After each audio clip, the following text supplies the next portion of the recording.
et puis préparer quelle va être mon histoire. Et une fois que ça c'est bon, je vais pouvoir me lancer dans l'écriture que j'écris dans l'ordre, un chapitre après l'autre. La partie écriture pure va très vite. De mon côté, j'écris vite, sinon j'aurais pas fait autant de bouquins en si peu de temps.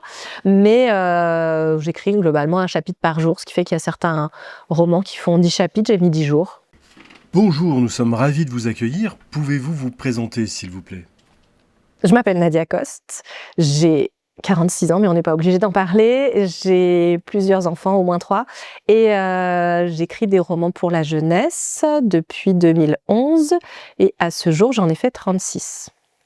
Dans des genres très différents. J'ai écrit de la science-fiction, j'ai écrit de la fantasy, j'ai écrit du fantastique, j'ai même écrit de l'horreur, j'ai écrit des trucs très réalistes aussi. Donc vraiment, il y en a un petit peu pour tous les goûts, de 8 à 12 ans, et puis ado-adulte, selon son envie du moment. Faites-vous beaucoup de travail préparatoire avant d'écrire le roman?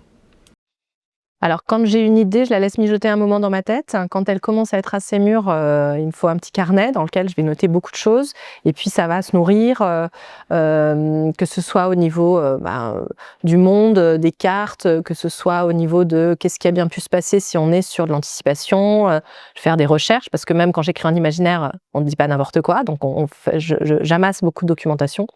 Et puis après, je vais me lancer dans une structure en 3 actes, où je vais faire un plan assez précis. Moi, dès mon premier roman, en fait, j'ai fait un résumé, une phrase par chapitre, du début à la fin. J'écris pas tant que j'ai pas ma fin. Ça, c'est vraiment ma méthode de travail classique. Je vais faire un résumé assez succinct, une phrase par chapitre. Et puis, de plus en plus, je m'oriente sur, voilà, si je fais juste la structure en 3 actes, je vais placer mes points pivots qui vont être au moins, j'ai au moins ça avant de me lancer. Mais j'essaye d'avoir cet équilibre-là dans le récit. Ce que j'utilise aussi en correction, par exemple, voilà, c'est pas parce que je l'ai fait en préparation que je le refais pas en correction. En correction, je vais voir si j'ai bien équilibré. Mais en tout cas, pour préparer mon histoire, je vais amasser de la documentation, me nourrir énormément, prendre énormément de notes. Ça peut prendre des années. Et puis préparer quelle va être mon histoire. Et une fois que ça c'est bon, je vais pouvoir me lancer dans l'écriture que j'écris dans l'ordre, un chapitre après l'autre. La partie écriture pure va très vite. De mon côté, j'écris vite, sinon j'aurais pas fait autant de bouquins en si peu de temps. Mais j'écris globalement un chapitre par jour, ce qui fait qu'il y a certains romans qui font 10 chapitres, j'ai mis 10 jours pour les écrire. Après, ça n'empêche pas qu'il faut des années entre la première idée et le moment où le roman va sortir. Mais voilà, c'est un petit peu comme ça que je fonctionne. Comment créez-vous vos personnages? Alors, je fais pas du tout de fiches de personnages du type, bah voilà, il a les yeux bleus, il fait 1m60, enfin on s'en fout en fait, globalement. Ce qui va m'intéresser, c'est ses valeurs. Qu'est-ce qui lui fait peur? Voilà, l'évolution de l'arc narratif, quel est le point A, quel est le point B, où est-ce qu'il va arriver? Qu'est-ce que ça va changer pour lui? Pour moi, vraiment, le personnage principal, c'est celui qui évolue le plus ou celui qui souffre le plus pendant toute cette aventure. Donc parfois, je me suis trompée de personnage principal, j'ai dû réécrire le bouquin voilà, moi je fais beaucoup de versions. Je réécris énormément mon premier roman qui faisait environ 500 pages si on compte en pages, environ 500 000 signes si on compte en signes. Je l'ai réécrit 8 fois avant de trouver un éditeur, donc ça a été vraiment un gros travail. Et voilà, il m'est arrivé sur certains bouquins de me tromper de personnage principal parce que je n'avais pas identifié quelle était la personne qui souffrait le plus. Et du coup, de devoir réécrire le bouquin peut-être avec ce point de vue-là, et c'était beaucoup plus intéressant pour l'histoire. Donc ils viennent un petit peu... ils ont tendance à venir un petit peu toquer à la porte de mon cerveau. Parfois, c'est vraiment un personnage qui va faire naître l'histoire, l'envie de raconter son histoire à lui ou à elle. Parfois, ça va être vraiment une image d'une scène, et puis du coup de me dire mais comment cette personne est arrivée là, quel est son parcours avant, que va être son parcours après. Donc ça va être très différent, mais je vais pas m'asseoir en me disant bon alors il me faudrait une fille comme ci, un garçon comme ça. Non, ça vient plutôt naturellement sur le besoin pour l'histoire. Est-ce que c'est plus intéressant si c'est avec un ado? Est-ce que c'est plus intéressant si c'est un adulte? Est-ce que c'est plus intéressant si c'est une fille ou un garçon ou un personnage non humain? Qu'est-ce qui sert l'histoire? Comment gérez-vous la question du point de vue, c'est-à-dire qui est le narrateur, qui raconte? Je fais des essais. De la même manière que, est-ce que j'écris au je, au il ou elle? Est-ce que j'écris voilà la première personne limitée? Je suis dans la tête du personnage. Est-ce que je suis sur son épaule? Est-ce que je vois dans sa tête mais très peu de choses autour? Est-ce que au contraire j'ai un point de vue omniscient qui va tout savoir? Ça, c'est aussi pour les besoins de l'histoire. Est-ce que c'est plus intéressant d'avoir des scènes où on va être au point de vue du personnage qui n'a pas toutes les clés, mais par contre peut-être le lecteur a toutes les clés, peut-être on a une alternance de points de vue, du coup le lecteur a plus de clés que les personnages. Moi j'aime bien en général quand le lecteur peut faire sa petite enquête, peut faire déjà essayer de trouver qu'est-ce qui va se passer après, parce qu'il a plus de clés que les personnages. Parfois avoir envie un peu de les secouer en disant mais non, c'est pas ça du tout qu'il faudrait que tu fasses, et créer cette frustration là, ça peut être sympa aussi. Donc c'est vraiment ce choix, le point de vue, la voix et le temps. Est-ce que j'écris au présent? Est-ce que j'écris au passé? Ça, c'est quelque chose que je vais trouver au début de l'histoire. Vraiment, je vais faire des essais, je vais écrire un début, peut-être ça va se transformer tout seul. Et puis je vais laisser reposer, je vais prendre du recul dessus. Est-ce que c'est ça que je voulais dire? Est-ce que c'est exactement comme ça? Je vais pas avoir une idée préconçue en me disant, bon, bah, de toute façon, j'écris toujours au passé avec un personnage. Non. En fait, ça dépend d'une histoire à l'autre, d'un roman, d'un personnage à l'autre qui va être plus intéressant à écouter sa voix. Il y a eu, par exemple, j'ai un roman qui va sortir au mois de juin 2026 où j'étais qu'avec un seul point de vue. Et à un moment, je me suis dit, cette scène-là serait beaucoup plus intéressante si on n'était pas dans le point de vue de la personne, mais un autre point de vue. Du coup, j'ai rajouté quelques petits passages dans l'autre point de vue pour ne pas avoir que celui-là, sinon ça fait sortir le lecteur de l'histoire, et du coup, ça marcherait pas. Donc, pour que mon point de vue marche à ce moment-là, j'ai dû rajouter quelques scènes avec un autre point de vue pour qu'à ce moment-là, ça fonctionne. Et j'espère, on verra si ça fonctionne. Comment travaillez-vous sur le premier chapitre? C'est le plus difficile puisqu'il faut trouver la voix. Je tourne beaucoup autour. Je vais manger du chocolat, ça marche pas mal en général.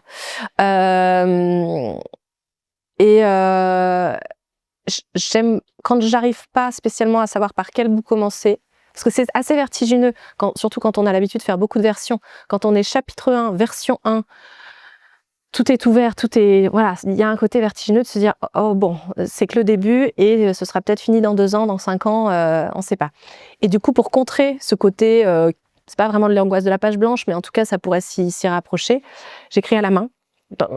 Quand vraiment je sais pas par quel bout commencer, je vais écrire à la main parce que l'avantage d'écrire à la main me permet de barrer ou de modifier. Je vais voir que peut-être cette phrase qui n'était pas la bonne contient un mot qui m'intéresse, ou peut-être l'idée était la bonne mais c'est pas la bonne façon. Et en fait, le fait de l'écrire à la main, je barre plus que je n'efface. Alors qu'à l'ordinateur, si j'efface, j'ai pas la trace de ce qui était intéressant.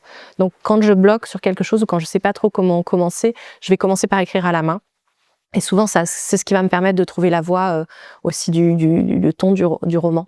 Mais quand j'ai bien l'histoire en tête, quand j'ai bien les personnages en tête, ça m'habite depuis plusieurs années parfois, en général, j'ai très très hâte de m'y mettre et le premier chapitre peut venir assez naturellement. Donc c'est vraiment, ça dépend d'une histoire à l'autre. Comment travaillez-vous sur le dernier chapitre? Alors pendant longtemps, j'étais pas complètement satisfaite de mes fins. Et j'ai beaucoup réfléchi, mais j'y réfléchis en amont. En fait, c'est quand je prépare mon histoire que j'essaye d'avoir une bonne fin. Et je sais qu'il y a certains romans, les lecteurs viennent me voir et me disent « Oh, la fin !»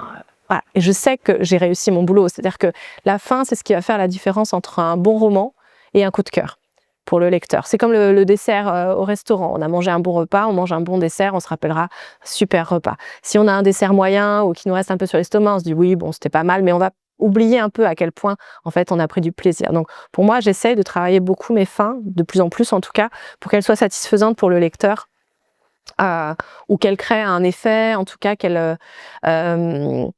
et c'est vrai que c'est pas quelque chose de facile. J'essaye de le faire comme il faut. Mais voilà, je sais que ça a été un de mes points faibles. De la même manière qu'au début, j'avais envie de passer beaucoup de temps sur le début, expliquer beaucoup les univers, etc. Et l'avantage de la structure en 3 actes m'a permis de voir que je déséquilibrais souvent mes histoires en passant trop de temps au début. Et en m'apercevant de ça, j'ai pu réduire un peu le temps du début avant que vraiment les histoires commencent, qu'on rentre dans l'action ou en tout cas dans les enjeux un peu plus forts dès le début, tout de suite. Et puis voilà, donc ça fait partie des trucs sur lesquels je progresse encore. Réécrivez-vous beaucoup quand vous travaillez sur un roman? Ouais, vraiment. Donc je fais, le maxi, ça a été 8 versions, mais en fait, il y a certains romans sur lesquels j'ai arrêté de compter. Hem, sur mon roman qui s'appelle La Cité du savoir, j'ai passé 5 ans dessus et il y a eu une version où il y avait 2 tomes. Finalement, j'ai coupé 300 pages pour que ça tienne en un seul tome, pour que les lecteurs puissent avoir la fin tout de suite. Donc après, il y a aussi du retravail avec, des éditrices. Par exemple, sur Comment je suis devenue un robot, l'éditrice a accepté la version 3, je crois, et c'est la version 7 qui est sortie. Et jusqu'à la version 6, il y avait qu'un point de vue. Et à la version 7, on s'est dit non, il faut 2 points de vue, parce que chaque fois qu'on voyait un personnage qui était très secondaire, c'était important pour l'histoire, et au final, le mettre aussi en personnage principal à égalité de l'autre, ça a été beaucoup plus intéressant pour l'histoire. Et du coup, voilà, donc il faut du temps de repos. Donc je vais écrire, je vais laisser de côté, je vais travailler sur une autre histoire, je vais reprendre et je vais voir déjà tout ce qui va pas. Je vais envoyer en bêta lecture, je vais reprendre avec les remarques de mes bêta lecteurs. Et puis les étapes avec l'éditeur, l'éditrice, globalement, en dessous de la version 3, c'est pour moi. Et après, je peux montrer au monde. Mais il faut, oui, beaucoup d'étapes pour arriver à faire exactement ce que j'avais en tête. C'est-à-dire, j'ai une histoire en tête, le premier jet, souvent, c'est pas exactement ça que je voulais faire. Il y a pas encore tout. Il faut aller recreuser une couche ou rajouter des choses, peut-être un peu de symbolique. Donc moi, je signe plus de contrat sur Synopsis parce que ça m'angoisse de pas avoir ce temps de repos, de pouvoir retravailler une histoire en profondeur. Donc voilà, je préfère prendre le temps pour pouvoir développer une histoire et arriver à exactement ce que j'avais en tête. Les tropes sont-ils un outil utile ou quelque chose à éviter? Alors, tout a déjà été fait, mais jamais à ma façon. Donc il faut trouver, c'est pas parce que ça existe déjà qu'il faut pas le faire, il faut voir comment on le fait. Par exemple, quand j'ai voulu écrire une histoire de vampire, j'avais pas spécialement envie d'écrire une nouvelle histoire de vampire. Est-ce que le monde a besoin d'une nouvelle histoire de vampire? Sauf que moi, j'avais l'idée d'un vampire préhistorique, entre guillemets, on commence en moins 4000, et c'est le premier vampire, c'est-à-dire que les codes du vampire, on les connaît, on n'a pas besoin d'avoir un personnage de mentor qui va expliquer au héros ce qui lui arrive. Par contre, lui, comment il découvre Comment on découvre qu'on devient immortel? C'est quand même pas évident. Comment on découvre qu'on peut pas sortir au soleil alors qu'on l'a fait toute sa vie? Comment on découvre qu'il faut boire du sang humain? Culturellement, c'est pas logique, il a pas été élevé comme ça. Et du coup, cette perte d'humanité progressive m'intéressait, et il y a jamais le mot vampire dans le texte. Et de me dire, voilà, est-ce que le monde a besoin d'une nouvelle histoire de vampire? Peut-être pas, mais un vampire comme ça n'a pas été fait. Donc, je me suis autorisée à faire ça. Après, par exemple, sur mon premier roman qui s'appelle Fédéline, j'avais travaillé sur la question du destin. En fantaisie, le destin, on a un héros qui est l'élu de la prophétie, qui doit tuer le grand méchant, etc. Bon, bah, on est dans le cliché total.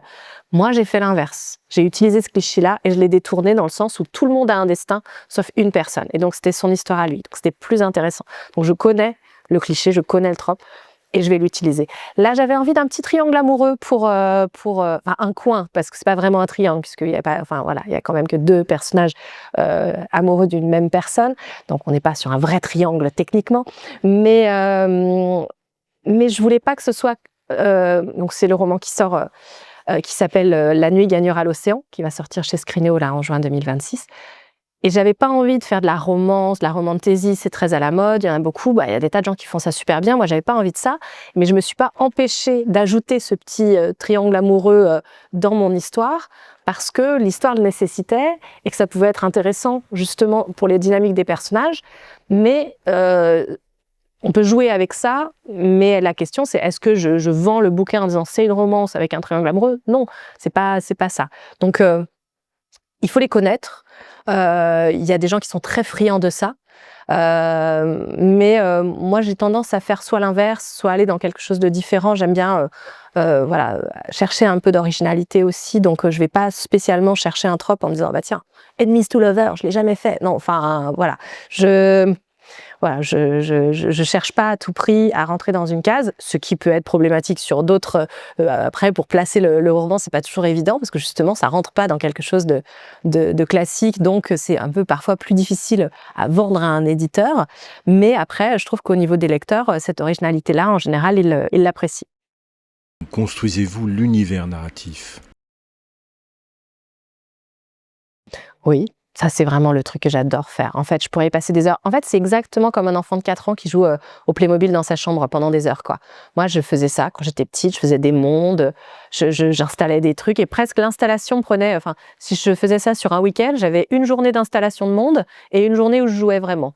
Mais finalement, je prenais plus de plaisir à installer mon monde qu'à jouer, ou en tout cas autant.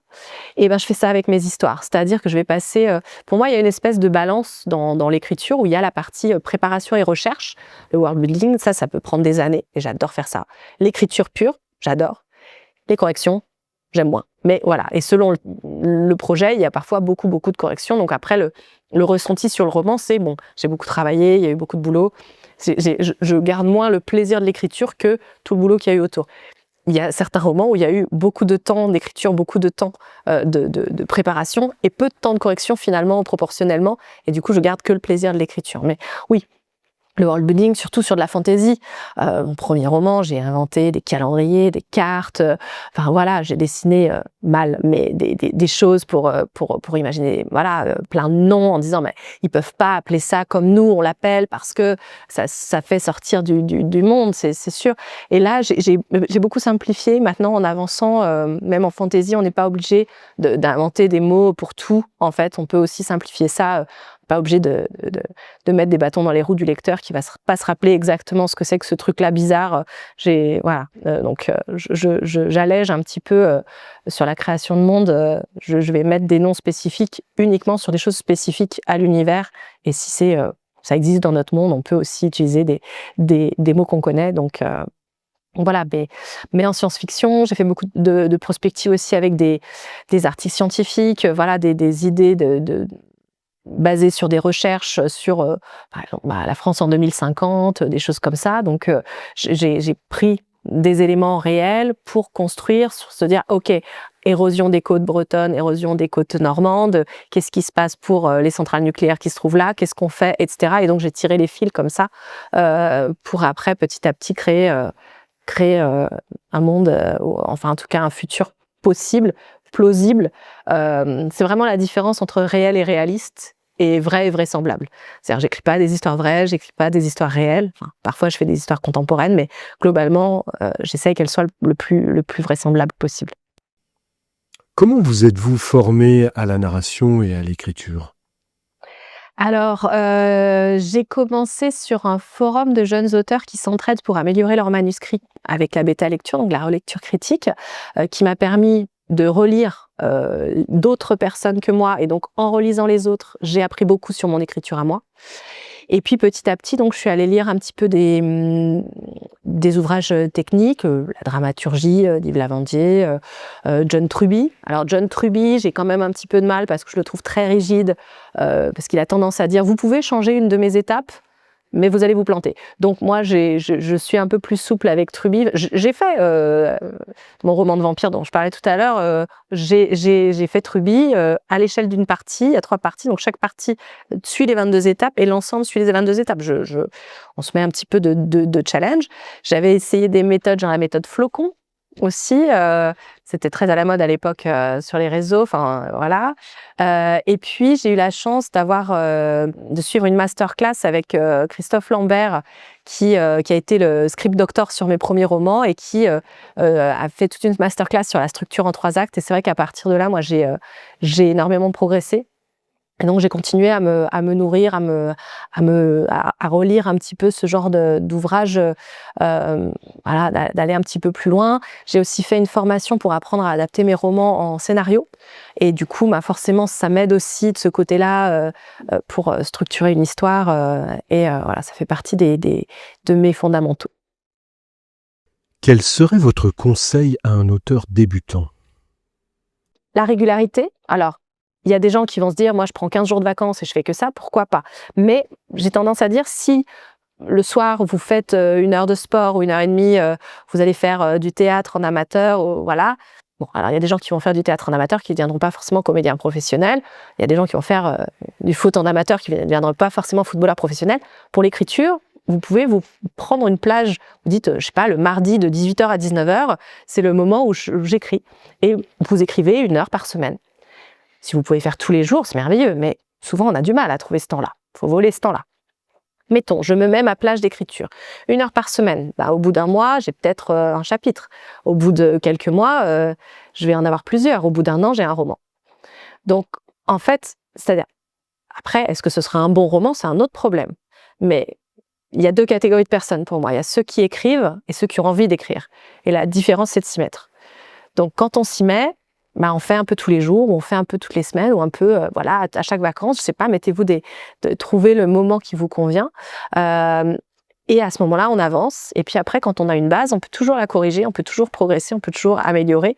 Mais déjà, tant qu'on a envie d'écrire et qu'on s'y met pas, ça n'avancera pas. Ça ne va pas fonctionner. Donc, si on veut aller au bout de quelque chose, on n'est pas obligé de commencer par un roman, on n'est pas obligé de commencer par un truc en 1000 tomes. On peut aussi commencer par des nouvelles, aller au bout d'une histoire courte. Tu te dis, bah voilà, je vais faire une histoire en 3 pages, en 10 pages, et puis petit à petit, se dire, ok, moi j'ai testé beaucoup de choses de mon côté avant de montrer à qui que ce soit. Pendant des années, j'ai écrit 2 romans, j'ai commencé par de la fanfiction, c'était rassurant d'avoir des univers existants, pour pouvoir me rassurer, de me dire, les codes existent, l'univers existe, qu'est-ce que je fais avec ces personnages pour aller au bout de l'histoire. Ça m'a pris 2 ans, j'avais fait mon premier roman. Heureusement, à l'époque, il n'y avait pas Internet, je ne pouvais pas partager cette histoire-là. Donc, j'ai pu passer tout de suite à autre chose, un autre roman. Et puis après, j'ai écrit des pièces de théâtre pour travailler les dialogues. J'ai écrit des nouvelles pour travailler différents styles, différentes ambiances, différents univers. J'ai écrit plein de choses comme des exercices pour me prouver à moi que j'étais capable de le faire. Et du coup, après, j'ai pu passer à des choses sérieuses, mais je pense que c'est un peu, voilà, la métaphore du sport me plaît bien parce que je pense que, voilà, avant de passer professionnel, il faut commencer par s'entraîner à la maison, quoi. L'intelligence artificielle est-elle une menace ou un nouvel outil? Alors moi, j'ai tendance à dire que je suis végane de l'IA. J'ai découvert ce terme et ça me plaît bien. Alors, je suis pas contre l'IA d'une manière générale, c'est-à-dire que quand on découvre qu'il y a certaines IA qui sont capables de détecter des cancers sur une radio 5 ans avant les humains, on est pour. Ça, c'est vraiment quelque chose, bien sûr. Ça, on veut ce genre de progrès. C'est pour ça qu'on a signé pour le futur. Par contre, effectivement, toutes les IA génératives qui vont pomper dans des bases de données pour... je suis assez désespérée par ça parce que j'essaye de parler aux jeunes que je rencontre dans les rencontres scolaires, de se dire, est-ce qu'on a la flemme à ce point, au point de ne pas faire une recherche de 5 minutes sur Google pour chercher quelque chose, qu'on va demander immédiatement à ChatGPT quelque chose qui va donner, qui sera probablement faux en plus, parce que du coup, il n'a pas envie de vous froisser, va vous donner une réponse. Enfin, moi, ça me paraît assez aberrant.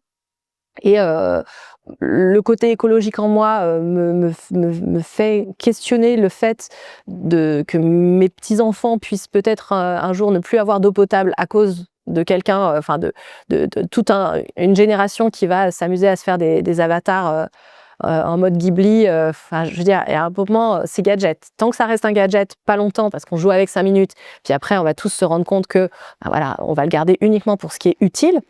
Tant mieux. Mais par contre, je suis assez inquiète quand on voit... il paraît qu'il y a un extrait de Frankenstein de Mary Shelley qui a été mis dans un truc de détecteur d'IA et ça lui a dit 100% IA. Comme si le texte avait 100% été écrit par une IA. Et tout le monde se disait, ah là là, mais alors du coup, ça veut dire quoi? Ça veut dire qu'on a mis Mary Shelley et Frankenstein dans la machine qui a entraîné l'IA, tout simplement. C'est-à-dire que, faut pas chercher plus loin. Et de se dire, mais moi, je crois que j'avais fait une recherche et j'avais vu, j'avais 13 de mes romans qui avaient été mis dans des choses pour entraîner des IA, sans me demander mon avis. Donc, bien sûr, il y aura toujours quelqu'un qui va jouer à, tiens, on va faire un roman à la manière de Victor Hugo en appuyant sur un bouquin. Et les gens qui vont l'acheter de manière gadget en disant, oui, bon, on va voir. Mais ça, je suis pas sûre que ça dure sur le long terme. Par contre, que des gamins ne fassent plus de recherche par eux-mêmes, n'essayent même plus de réfléchir par eux-mêmes, parce qu'ils ne se font pas confiance, en fait. Et ils ont les capacités à réfléchir eux-mêmes, à trouver des idées tout seuls.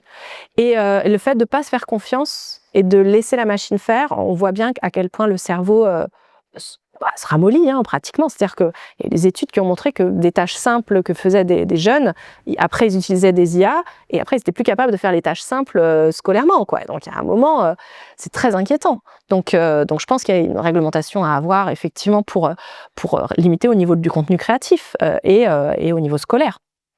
Il faut qu'on y réfléchisse, il y a un petit peu de travail là-dessus.